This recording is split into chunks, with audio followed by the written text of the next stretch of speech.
Hey guys, I'm just chilling here. Welcome to Wrestling Fan Open My Night. Thank you ever so much for you guys tuning in. If you're new around here, you're more than welcome to hit that subscribe button, hit that bell icon so you'll be in and updated anytime I'm going to do any videos for you guys. Now, the reason why I'm just laying down and just chilling is because how hot my room is. I'm suffering with heat stroke this past week. I've been drinking a lot of fluids, and as well, I'm losing a lot of fluids. It's not a pretty time for me. Um, for one, I did lose my job this past Monday. That's that's hindered some aspect towards my London trip because I've literally saved. Luckily enough, I did save my money, but it's going to take a full whack out of it because honestly, I'm hoping I get another job before I go to All In London. And it's a massive thing to try and do because obviously with what's going off in my life at the moment, other than this heat stroke that I've suffered for the past week, well, 5 days. Let's just say I've got it really bad at the moment because I'm focusing on job hunting, and all I can remember is certain things. I'm trying not to get emotional because already I've been emotional today. Vegging out in front of my computer, watching my friend's funeral on a live stream. That I was sad that I couldn't make there in attendance, but you've got an exclusive um, copy of the live stream available here on Wrestling Fan Open Mic Night. Um, only reason why I put it on my YouTube channel, I don't make any money from it. I don't make any money whatsoever from my videos. I'm not expecting to get any subscribers, but if you do subscribe, as well as hit the bell icon, it means a lot. End of the day, I just come here to talk about professional wrestling. Now, the reason why I put it on my YouTube channel because, quite honestly, to help the ease off the pressure towards the family because they were bombarded with people asking them for the link, and it was limited to I think max of 250. Although they've advised people if they wanted to come in at more than 250, they were literally saying on the stream they would turn around and saying, "We advise you come back when the backup is on." And if I remember rightly, that's between 3 to 7 working days that would be available on demand. So I thought to myself, I did get the blessing from the family, by the way. Before anyone jumps down my throat for doing it, I did get the blessing from the family to do it and put it on my channel because, quite honestly, Mark was one of those guys that me and him have always had cross paths with professional wrestling in our family. Like, but he's another one of those fans that literally take my opinions to the point where it literally takes it to heart.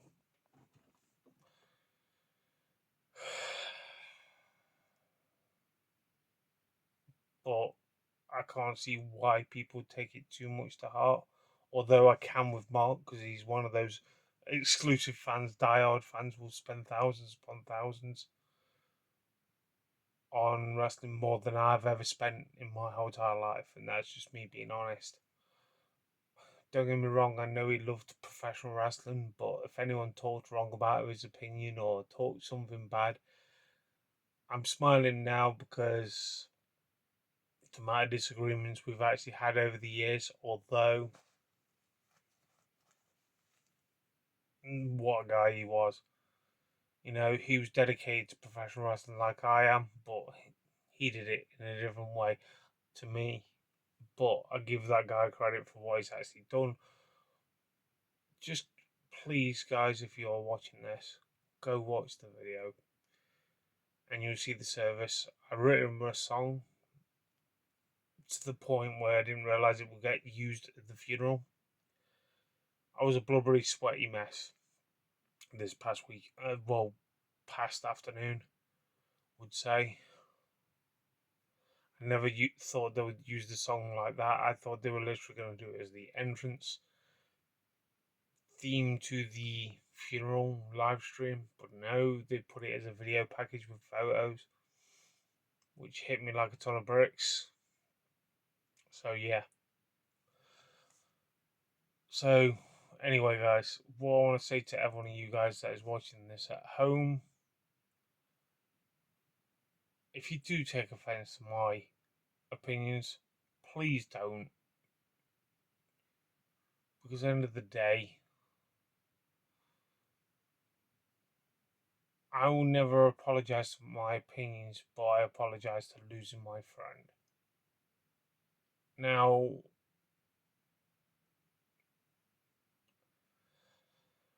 that bit I do care about. You know, I have my opinions towards WWE, etc. Don't get me wrong, but at the end of the day, it makes me don't like it even more when obviously it takes a friend of mine away. Yes, he had health issues. Yes, he took a massive risk traveling the way he did. Amazing thing for his family to do a GoFundMe account. 20 over £20,000 was raised. Took him 8 weeks to get him all back to the United Kingdom. It's just incredible how much the community of wrestling, even though people have different opinions towards professional wrestling compared to me or anyone else, because if everyone thought the same, there wouldn't be such a thing called social media when it comes to professional wrestling. And that's me being honest. But with that said, I only noticed within the last few hours that MLP is going on My AEW. Now, I've already done my thoughts and opinions towards Tony Khan, what he's up to. I feel like this is a massive achievement in itself for MLPW. That's Maple Leaf Pro Wrestling, based in Canada. I feel like this is going to open more doors to people watching the product. I'm hoping to start watching the product because I've been craving to watch this product, even though, if I remember rightly, it was originally on YouTube. Now, I look at the way with Maple Leaf Pro Wrestling. I thought that was like an alternative to the likes of AEW.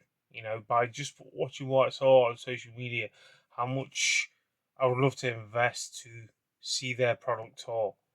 Like, even if it comes out here in the United Kingdom.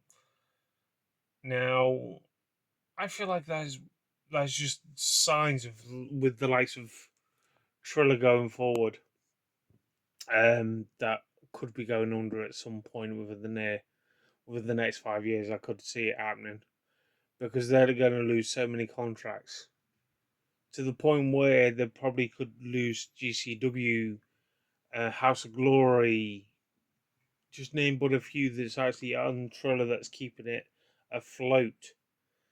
Now, I want to say this, that not in shooting from the grass, but I feel like the likes of when WWE started working with TNA, I feel like this was a missed opportunity that TNA could actually have. Other than the TV deal they struck earlier on this year in 2026 in the United States, I feel like with the working relationship with AEW and TNA, I feel that was far superior than what WWE's done within the last 3 years of the company, other than taking their top talent, what they actually been known for. You know, like sorts of Jordan Grace, sorry. You know, the likes of Joe Henry. I think Leon Slater will be on his way to the likes of WWE at some point because obviously he did the last European tour with them. But I feel like this was a missed opportunity that TNA could capitalize from if they were doing a working relationship properly with the likes of AEW when they did. But obviously, my AEW's only been around this year, so that's what I mean. I feel like Tony Khan. To be honest, right? hear me out on this. Without it being called My AEW, I feel like this could be AEW Forbidden Door. More than the pay-per-view title itself, I feel like they should have branded the on-demand service AEW Forbidden Door. That would have been more of a catching. My AEW, don't get me wrong, is a great name. I'm subscribed to the service recently because obviously losing my job, I can watch more wrestling now, as well as obviously job hunt. But one thing is I want to actually put across because I feel like that should have been more beneficial of the name